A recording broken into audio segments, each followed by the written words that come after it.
Magandang araw po sa inyong lahat. Ako po si Rachel Torres ng UCPG Baclaran. And gusto ko po na i-share sa inyo yung another testimony na mayroon sa akin. Last 2022, ako po ay na-aksidente. Bali, papunta po kami sa isang event. Pero hindi kami umabot sa event na yon dahil dito pa lang kami sa May Ortegas ay nahit po ako ng van. So nakaladkad po ako. And akala ko is okay ang lahat, pero pagtayo ko po ay hindi talaga ako nakatayo. Pero salamat sa Diyos dahil andun pa rin yung protection niya, wala kaming galos, wala kaming sugat. But dahil sa sobrang sakit ng tuhod ko, kailangan ako madala sa ospital.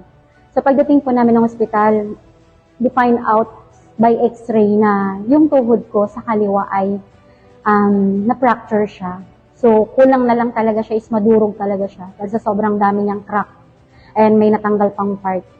And ang sabi ng doktor sa akin ay kailangan pong lagyan siya ng tornilyo, yung tuhod ko, lalagyan ng bakal. So by my faith, hindi pa rin ako nagtiwala kasi alam ko na yung Diyos siya yung kikilos. So sinabi ng doktor na kapag hindi ako nagpa-opera, 80% na hindi ako makakalakad. So 20% lang yung possibility na makakalakad po ako. But salamat sa Diyos dahil nagtiwala talaga ako sa Kanya. Gamit yung pananampalataya ko sa holy oil.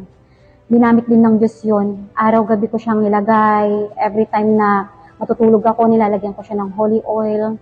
So, ginawa ko siyang parang pinaka-medicine ko. Gabi, tanghali, hanggang umaga. And I pray and trust to God lang.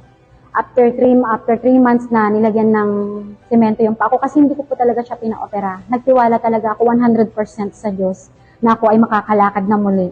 So yun po, nakita ng doktor, na-amaze po yung mga doktor kasi kahit ang mga doktor hindi po sila makapaniwala na lumabas sa x-ray na yung paa ko ay parang same pa rin siya sa dati.